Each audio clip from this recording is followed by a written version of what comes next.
Hello, എല്ലാവർക്കും പുതിയൊരു വീഡിയോയിലേക്ക് ഹാർദവമായി സ്വാഗതം. നമ്മൾ ഒരു ബിസിനസ് തുടങ്ങുകയാണെന്നിരിക്കട്ടെ, ശ്രദ്ധിക്കേണ്ട കുറച്ച് കാര്യങ്ങളല്ല, കുറച്ച് അധികം കാര്യങ്ങളുണ്ട്.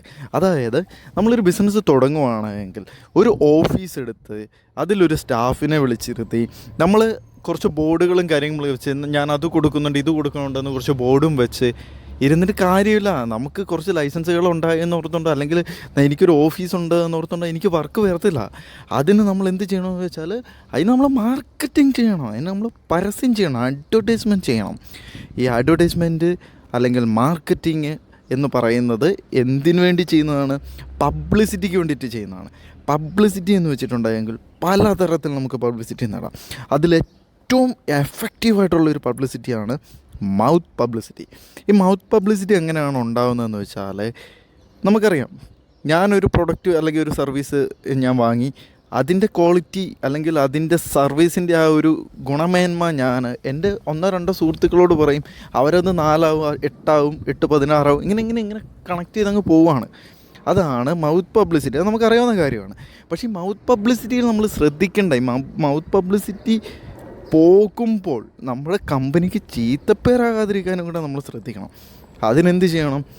ഏറ്റവും നല്ല ക്വാളിറ്റിയിൽ നമുക്ക് ആ കസ്റ്റമറുടെ കയ്യിൽ നമ്മൾ മേടിക്കുന്ന എമൗണ്ടിനുള്ളിൽ നമുക്ക് കൊടുക്കാൻ പറ്റുന്നതിൽ ഏറ്റവും ഹൈ എൻഡ് ആയിട്ടുള്ള ബെസ്റ്റ് എൻഡ് ആയിട്ടുള്ള ക്വാളിറ്റിയിലുള്ള പ്രൊഡക്റ്റ് അല്ലെങ്കിൽ സർവീസ് നമ്മൾ കൊടുക്കണം. എങ്കിൽ തീർച്ചയായിട്ടും നിങ്ങൾ യാതൊരുവിധ അഡ്വർടൈസ്മെൻറ്റും ചെയ്തില്ല എങ്കിലും നിങ്ങളുടെ കമ്പനി അങ്ങേയറ്റ ലെവലിൽ എത്തും എന്നുള്ള കാര്യത്തിൽ യാതൊരു സംശയം വേണ്ട. നിങ്ങൾ നല്ല ക്വാളിറ്റിയുള്ള പ്രൊഡക്റ്റ് അല്ലെങ്കിൽ സർവീസ് കൊടുത്തു നോക്ക്, ഓട്ടോമാറ്റിക്കായിട്ട് നിങ്ങൾക്ക് അതിൻ്റെ റിസൾട്ട് കിട്ടിയിരിക്കും. അത് ഒരുപാട് ആൾക്കാരിലേക്ക് കൈമറിഞ്ഞു പോകും. നമ്മുടെ ഈ റെസ്റ്റോറൻറ്റുകളുടെയൊക്കെ വിജയിച്ചിട്ടുള്ള റെസ്റ്റോറൻറ്റുകളുടെയൊക്കെ രഹസ്യം നിങ്ങൾ നോക്കിയാലും നിങ്ങൾക്ക് മനസ്സിലാവും.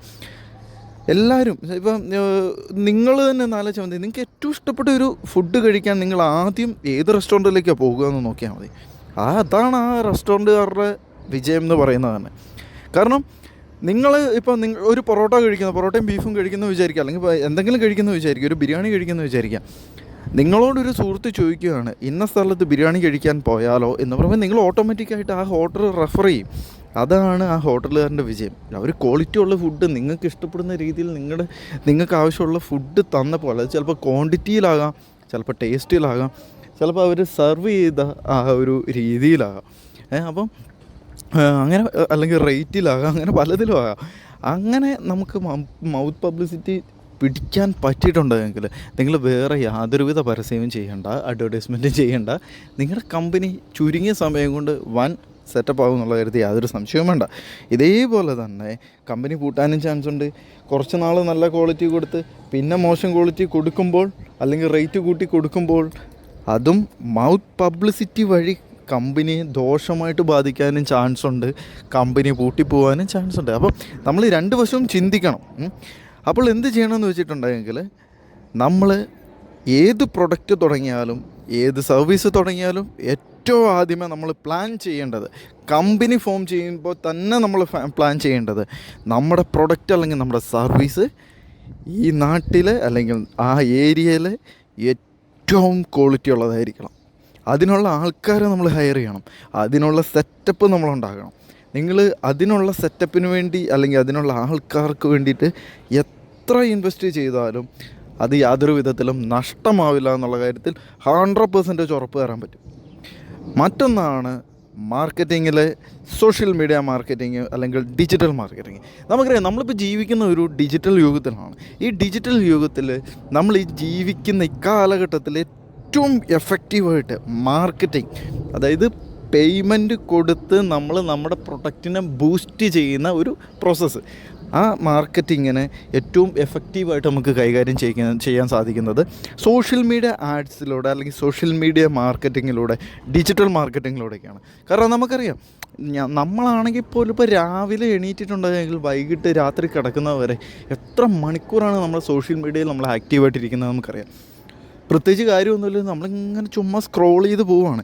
അതിനിടയ്ക്ക് ഒരു തവണ ഒരാൾ കണ്ടാൽ മതി ആ പ്രൊഡക്റ്റ് അല്ലെങ്കിൽ ആ സർവീസ് പുള്ളിക്ക് ആവശ്യമുള്ളതാണ് എങ്കിൽ അത് പെട്ടെന്ന് സ്ട്രൈക്കാവും. അതൊരാവശ്യം വരുമ്പോൾ പെട്ടെന്ന് സ്ട്രൈക്കാവും. അതാണ് ഡിജിറ്റലായിട്ടുള്ള സംഭവങ്ങളുടെ അല്ലെങ്കിൽ ഡിജിറ്റൽ ആഡ്സിൻ്റെ ഒരു പ്രത്യേകത എന്ന് പറയുന്നത്. ശരിക്കും നമ്മൾ ഡിജിറ്റൽ ആഡ് കൊടുക്കുമ്പോൾ എന്ന് വെച്ചിട്ടുണ്ടെങ്കിൽ പെട്ടെന്നൊരു നോട്ടത്തിൽ ഇതെന്താണ് എന്ന് നോക്കാനുള്ള ഒരു ക്യൂരിയോസിറ്റി വരുത്താനുള്ള സംഭവം കൊടുക്കണം. ഇപ്പോൾ ചില പരസ്യങ്ങളൊക്കെ കണ്ടിട്ടില്ലേ, ഇപ്പോൾ മഞ്ഞുമൽ ബോയ്സ് എന്ന് പറഞ്ഞ സിനിമ ഇറങ്ങിയ സമയത്ത് മിൽമ ഇറക്കിയതാണ് മിൽമ ബോയ്സ് എന്ന് പറഞ്ഞിട്ടുള്ളൊരു ആഡ്. അതേപോലെ തന്നെ അങ്ങനെ നമ്മൾ ചില ട്രെൻഡിങ് ആയിട്ടുള്ള സംഭവങ്ങൾ ഇറക്കിയിട്ട് ആ ട്രെൻഡിങ് ആയിട്ടുള്ള സംഭവം എടുത്തിട്ട് ആഡ് ചെയ്യുന്ന പല കമ്പനികളും മിൽമയിൽ ഒരുപാട് തവണ നമ്മൾ കണ്ടിട്ടുണ്ട്. അങ്ങനെ പല കമ്പനികളും ഉണ്ട്. അപ്പോൾ അതൊക്കെയെന്ന് വെച്ചിട്ടുണ്ടെങ്കിൽ അത് ആൾക്കാരുടെ മനസ്സിലിങ്ങനെ സ്ട്രൈക്ക് ചെയ്യുന്നൊരു സംഭവമാണ്. മനസ്സിലായി? മിൽമ എന്ന് പറയുമ്പോൾ നമ്മൾ ട്രെൻഡായിട്ട് നിൽക്കുന്ന ആ സമയത്ത് നമുക്ക് ആ മിൽമയുടെ പരസ്യമായിരിക്കും ഓർമ്മ വരുന്നത്. പാല് അല്ലെങ്കിൽ അവരുടെ ഉൽപ്പന്നങ്ങൾ അത് നമുക്ക് പെട്ടെന്ന് സ്ട്രൈക്ക് ചെയ്യും അതിനത്. അതാണ് മാർക്കറ്റിങ്ങിൻ്റെ തന്ത്രം എന്ന് പറയുന്നത്.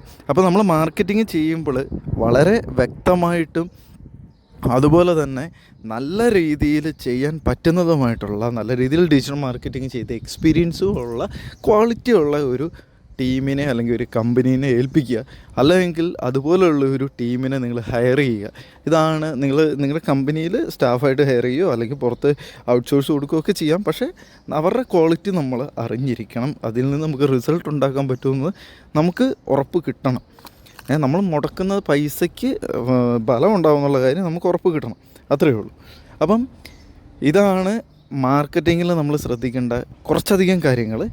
പിന്നെ എന്താണെന്ന് വെച്ചിട്ടുണ്ടെങ്കിൽ ഒരു ബ്രാൻഡിങ് നല്ല ക്വാളിറ്റി ഉള്ള പ്രീമിയം ലുക്കുള്ള ഒരു ബ്രാൻഡിങ് വരികയാണെങ്കിൽ, അത് ആദ്യം പറയേണ്ടതായിരുന്നു, ബ്രാൻഡിങ് വരികയാണ് എങ്കിൽ തീർച്ചയായിട്ടും നമ്മുടെ പ്രൊഡക്റ്റിന് അല്ലെങ്കിൽ നമ്മുടെ സർവീസിന് ഇപ്പം വേറെ ആർക്കും കൊടുക്കാൻ പറ്റാത്ത ഒരു ഐഡൻറ്റിറ്റി നമുക്ക് കൊടുക്കാനൊക്കെ പറ്റുവാണെങ്കിൽ അത് പെട്ടെന്ന് ആൾക്കാരിലേക്ക് എത്തുവാനും അല്ലെങ്കിൽ പെട്ടെന്ന് എന്താ പറയുക ഒരു പബ്ലിസിറ്റി കിട്ടുവാനും ഒരു മൗത്ത് പബ്ലിസിറ്റി കിട്ടാനും ഒക്കെ കാരണമാകും.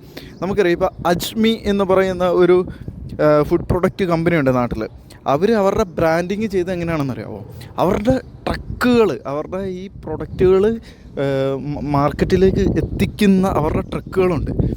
അപ്പോൾ ഈ വണ്ടി ഭ്രാന്തന്മാർക്കിടയിൽ ഈ ട്രക്കുകൾ അതുപോലെ ഈ എന്താ പറയുക ഭയങ്കര കളർ കയറ്റി അല്ലെങ്കിൽ നല്ല സ്റ്റൈലിഷായിട്ട് മോഡിഫൈ ചെയ്തിട്ടുള്ള വണ്ടികൾ ഒക്കെ ഭയങ്കര എന്താ പറയുക ഒരു വികാരമാണത് ശരിക്കും. അപ്പോൾ അവരെന്ത് ചെയ്യുന്നു വെച്ചിട്ടുണ്ടെങ്കിൽ അവരുടെ ട്രക്കുകളെല്ലാം നല്ല രീതിയിൽ അടിപൊളിയായിട്ട് ബ്രാൻഡ് ചെയ്തു, നല്ല അടിപൊളി കളർ കയറ്റി അതുപോലെ നല്ല സ്റ്റാൻഡേർഡ് ലുക്കിൽ സെറ്റപ്പായിട്ട് ആ ഒരു സംഭവം ഇറക്കി. അത് പെട്ടെന്ന് സോഷ്യൽ മീഡിയയിലെല്ലാം വൈറലായി. ആ വൈറലായത് വഴി 5 പൈസ മുടക്കില്ലാതെ അവർക്ക് അഡ്വർടൈസ്മെൻറ്റ് കിട്ടി, അവർക്ക് അതുപോലെ പബ്ലിസിറ്റി കിട്ടി. അപ്പം നമ്മൾ ഏത് മാർക്കറ്റിങ് ചെയ്താലും എന്ത് മാർക്കറ്റിങ് ചെയ്താലും ശരി, നമ്മുടെ ഉദ്ദേശം ഒന്നേ ഉള്ളൂ, പബ്ലിസിറ്റി. ആ പബ്ലിസിറ്റി പിടിച്ചെടുക്കാൻ വേണ്ടിയിട്ടാണ് branding, marketing, social media ads, അതുപോലെ എന്താ ഇതെല്ലാത്തിൻ്റെ ഉദ്ദേശം ഒന്നേ ഉള്ളൂ, മൗത്ത് പബ്ലിസിറ്റി അല്ല, പബ്ലിസിറ്റി. ഈ മൗത്ത് പബ്ലിസിറ്റി എന്ന് പറയുന്നതും നമുക്ക് നമ്മുടെ ബ്രാൻഡ് ആളുകളിലേക്ക് എത്തിക്കാനുള്ളൊരു മാർഗ്ഗമാണ്. അത് പക്ഷേ നമ്മളായിട്ട് ചെയ്യുന്നതല്ല, അത് നമ്മുടെ കസ്റ്റമേഴ്സായിട്ട് ചെയ്യുന്നതാണ്. അപ്പോൾ നിങ്ങൾ ഇന്നത്തെ വീഡിയോ ഇത്രയേ ഉള്ളൂ. നമ്മൾ കുറച്ചധികം കാര്യങ്ങൾ എന്താ പറയുക മാർക്കറ്റിങ്ങിനെ കുറിച്ചും അതുപോലെ ബ്രാൻഡിങ്ങിനെ കുറിച്ചും പറയാനാണ് ഈ വീഡിയോയിൽ ശ്രമിച്ചത്. എല്ലാവർക്കും കാര്യങ്ങൾ വ്യക്തമായി എന്ന് വിശ്വസിക്കുന്നു. എന്തെങ്കിലും സംശയങ്ങളോ കാര്യങ്ങളോ ഉണ്ടെങ്കിൽ തീർച്ചയായിട്ടും നിങ്ങൾക്ക് കമൻറ്റ് ചെയ്യാം. എല്ലാ കമൻറ്റുകൾക്കും ഞാൻ എന്നെക്കൊണ്ടാവുന്ന വിധം ഞാൻ റിപ്ലൈ തരുന്നതായിരിക്കും. അതുപോലെ നിങ്ങൾക്ക് ഏതെങ്കിലും തരത്തിലുള്ള മാർക്കറ്റിംഗ് അല്ലെങ്കിൽ ഏതെങ്കിലും തരത്തിലുള്ള ഡിസൈൻ വർക്കുകൾ, രജിസ്ട്രേഷൻ വർക്കുകളൊക്കെ ആവശ്യമുണ്ടെങ്കിൽ തീർച്ചയായിട്ടും നിങ്ങൾക്ക് ഇപ്പോൾ കാണുന്ന ഈ നമ്പറിൽ കോൺടാക്റ്റ് ചെയ്യാം കേട്ടോ. നിങ്ങൾക്ക് എല്ലാവിധ സഹായങ്ങളും നൽകും. ഇവരുടെ വാട്സപ്പ് നമ്പർ വാട്സപ്പിലേക്ക് കണക്ട് ചെയ്യാനുള്ള ലിങ്ക് അത് ഡിസ്ക്രിപ്ഷൻ ബോക്സിലുണ്ടാവും. തീർച്ചയായിട്ടും നിങ്ങൾക്കത് വളരെ ഉപകാരപ്പെടുമെന്ന് ഞാൻ വിശ്വസിക്കുന്നു. എന്തെങ്കിലും സംശയങ്ങളുണ്ടെങ്കിൽ തീർച്ചയായിട്ടും കമൻറ്റ് ചെയ്യുക. വീഡിയോ ഇഷ്ടപ്പെട്ടെങ്കിൽ ലൈക്ക് ചെയ്യുക, ഇഷ്ടപ്പെട്ടില്ലെങ്കിൽ ലൈക്ക് ചെയ്യുക. കാരണം കൂടെ കമൻറ്റിൽ രേഖപ്പെടുത്തുക. വീഡിയോ ആദ്യമായിട്ടാണ് കാണുന്നതെങ്കിൽ അല്ലെങ്കിൽ യൂട്യൂബ് ചാനലിൽ ആദ്യമായിട്ടാണ് വരുന്നതെങ്കിൽ ദയവ് ചെയ്ത് സബ്സ്ക്രൈബ് ചെയ്ത് സപ്പോർട്ട് ചെയ്യുക. അപ്പോൾ എത്രയും പെട്ടെന്ന് നമ്മൾ അടുത്ത വീഡിയോയുമായിട്ട് വരുന്നതായിരിക്കും. താങ്ക്